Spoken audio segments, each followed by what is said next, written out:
this is Manny Navarro of the Athletic Miami, and this week we put out our all-time high school football teams for the state of Florida.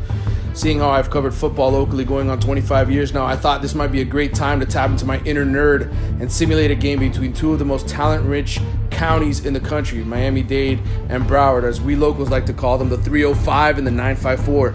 As you can see, what I'm showing you now is the roster of our all-time Miami-Dade offense, featuring the likes of 16 Pro Bowl selections, 6 All-Pros, and Hall of Famer pulling guard Larry Little. It's a stacked team, especially at wide receiver, where 4 All-Pros, including Andre Johnson and Antonio Brown, are featured. The Dade offense, though, will be facing a formidable foe in a Broward defense featuring 5 All-Pros, 11 Pro Bowlers, and potentially 2 future Hall of Famers in defensive tackle Geno Atkins and cornerback Patrick Peterson. As good as Miami-Dade is offensively, with the number 3 all-time leading rusher in Frank Gore and 5 Pro Bowl offensive linemen blocking for him, the 305 is going to have its work cut out for itself up front. As we move on and take a look at Broward's offense, the 954 features a Pro Bowl backfield in Dillard Lorenzo White and former number 1 overall pick Tucker Frederickson at fullback. Receiver is absolutely loaded with Hall of Famers Michael Irvin of St. Thomas Aquinas and Isaac Bruce of Dillard. Hall of Fame left guard Steve Hutchinson of Coral Springs, meanwhile, anchors an experienced offensive line that also features 2-time Pro Bowl guard Davin Joseph of Hollandale. Miami-Dade defensively features a unit with 12 Pro Bowlers, 6 All-Pros, Hall of Fame linebackers Ted Hendricks, Derek Thomas. The secondary features 5 Pro Bowlers, including the late great Sean Taylor at free safety. There's a lot of great players on both teams, but there are some holes, namely quarterback for both squads. Not strong. Tight end certainly is not either, but otherwise it's a pretty even game on paper. Let's get this thing going. Broward is the home team, which in our simulation gives them a bit of an advantage.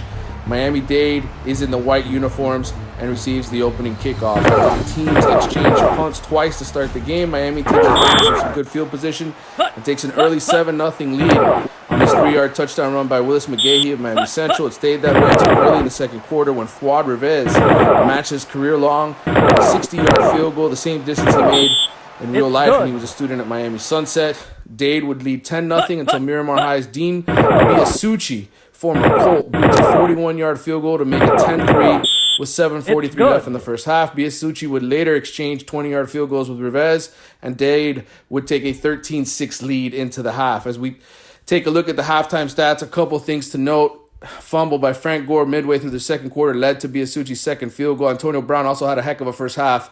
4 catches, 79 yards. Broward's running game to this point has mustered only 16 yards, and 13 of them came on a reverse run by Michael Irvin.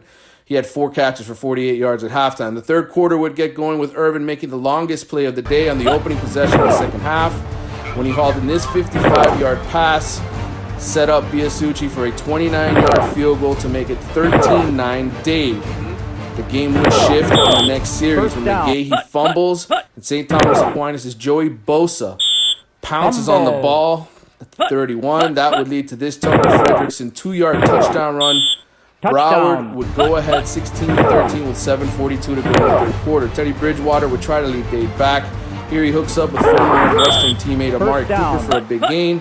Another Bridgewater pass to Gore for 15 yards would eventually set up Rivez with an opportunity to tie the game on this 55-yard field goal.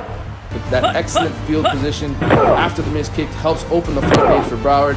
Smith would then find Isaac Bruce on the next play in the corner for a 31-yard touchdown. And suddenly it's 23-13 Broward after a 17-point third quarter. Dean Biasucci would then extend the lead to 29-13 on field goals of 56 and 47 yards.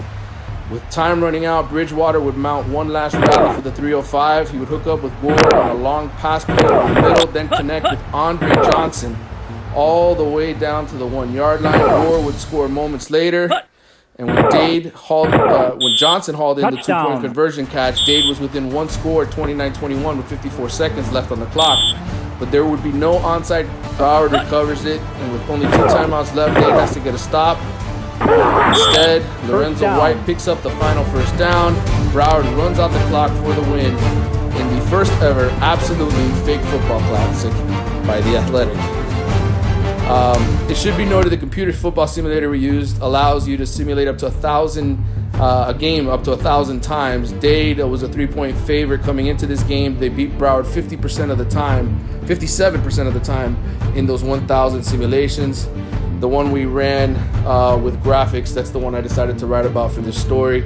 If you get a chance to look at the stats from the game, I want to take a little bit of time to explain why and how we did the simulation. Number one, I'm hoping this concept of playing simulated games provides some entertainment during this tough time for the world. Sports fans who badly miss it. Number two, I'm a nerd.